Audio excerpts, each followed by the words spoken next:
قرآن کی جو مشہور و معروف صورتیں ہیں جیسے سورۃ یاسین ہے، سورہ فاتحہ ہے، سورہ اخلاص ہے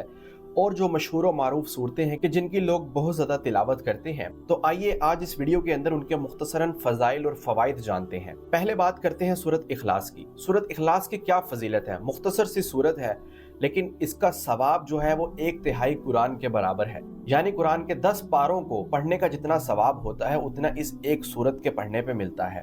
آپ صلی اللہ علیہ وسلم نے صحابہ کرام کو جمع کیا اور فرمایا کہ آؤ تمہیں 1/3 قرآن سناتا ہوں۔ پھر آپ صلی اللہ علیہ وسلم نے سورۃ اخلاص کی تلاوت فرمائی،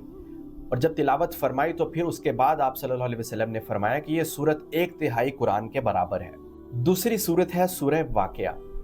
آپ صلی اللہ علیہ وسلم کے ایک فرمان کے مطابق جو شخص بھی رات کو سونے سے پہلے سورہ واقعہ کی تلاوت کر کے سوتا ہے تو اس کو کبھی فاقہ نہیں آئے گا۔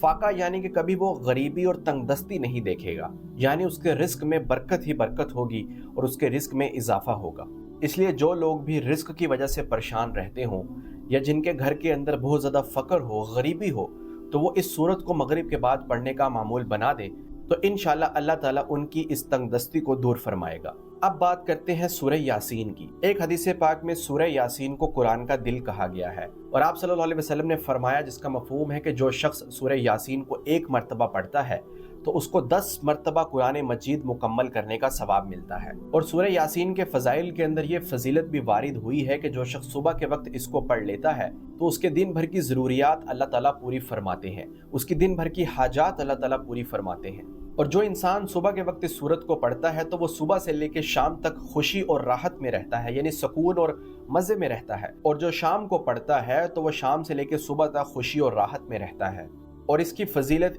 یہ بھی ہے کہ اس کو مردوں کے پاس یعنی قبر کے اندر جو لوگ دفن ہوتے ہیں اگر ان کے پاس پڑھا جائے تو ان کے عذاب میں تخفیف ہوتی ہے، اور جس شخص کی جان نکل رہی ہو، اس کی روح قبض ہو رہی ہو، اس وقت بھی اگر سورہ یاسین پڑھی جائے تو اس کے اوپر نزع کی یہ جو حالت ہوتی ہے، جان نکلنے کی یہ جو حالت ہوتی ہے، اس میں آسانی ہو جاتی ہے، اللہ تعالیٰ کی طرف سے آسانی پیدا ہو جاتی ہے، آسانی سے اس کی روح قبض ہوتی ہے۔ اب بات کرتے ہیں سورۃ کہف کی فضیلت کی۔ کہا جاتا ہے کہ سورۃ کہف کو جمعہ کے دن پڑھنا چاہیے۔ جمعہ کے دن اس کو کیوں پڑھنا چاہیے؟ آپ صلی اللہ علیہ وسلم نے ارشاد فرمایا جس کا مفہوم ہے کہ جو شخص جمعہ کے دن اس سورت کی تلاوت کرتا ہے تو اس جمعہ سے لے کر اگلے جمعہ تک اس کے لیے ایک نور روشن رہتا ہے، یعنی کہ اس کے تمام کاموں کے اندر، زندگی کے اندر، مال و جان کے اندر خیر و برکتیں نازل ہو جاتی ہیں پورے ہفتے کے لیے، یعنی ایک جمعہ سے لے کر دوسرے جمعہ تک۔ اور سورہ کہف کی ابتدائی 10 آیات اور آخری 10 آیات کو حفظ بھی کرنا چاہیے، یاد بھی کرنا چاہیے اور اپنے بچوں کو بھی یاد کروانا چاہیے۔ اس کی وجہ یہ ہے کہ حدیث پاک میں یہ چیز وارد ہوئی ہے کہ جب دجال نکل آئے گا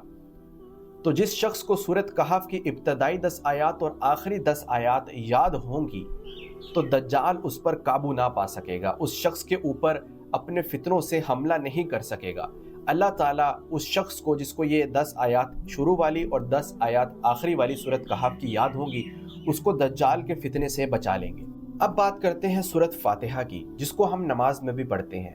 سورۃ فاتحہ کے بارے میں رسول اللہ صلی اللہ علیہ وسلم نے ارشاد فرمایا کہ اس سورت جیسی کوئی اور سورت نہ تو قرآن میں موجود ہے، نہ تورات میں، نہ زبور میں اور نہ انجیل میں، یعنی یہ اتنی عظمت اور برکت والی سورت ہے۔ سورۃ فاتحہ کے اگر فضائل کی بات کی جائے تو حدیث پاک میں آتا ہے کہ سورۃ فاتحہ ہر بیماری سے شفا دیتی ہے، چاہے وہ بیماری جسمانی ہو یا روحانی ہو، یعنی روحانی بیماریاں بھی انسان کو ہوتی ہیں، کوئی انسان بغض کا کھایا ہوا ہوتا ہے، کوئی انسان بہت زیادہ حسد کرتا ہے یا کسی کے اندر کفر ہوتا ہے، تو یہ ساری روحانی بیماریاں ہیں۔ سورۃ فاتحہ کا بار بار پڑھنا ان روحانی بیماریوں کو بھی دور کرتا ہے، اور اگر کسی انسان کو کوئی جسمانی بیماری لاحق ہوئی ہو تو وہ اس سورت کو پڑھ کر اپنے اوپر دم کرے تو اس کی اس جسمانی بیماری سے بھی اس کو شفا ملتی ہے۔ اور سورۃ فاتحہ کے فضائل میں ایک فضیلت یہ بھی ہے کہ جو شخص بھی اس کے ابتدائی کلمات یعنی الحمدللہ رب العالمین سے لے کر مالک یوم الدین تک اگر دعا سے پہلے پڑھ لے، یعنی اللہ تعالیٰ کی تعریف ان کلمات میں موجود ہے، اگر اللہ تعالیٰ کی تعریف ان کلمات کے ذریعے کرے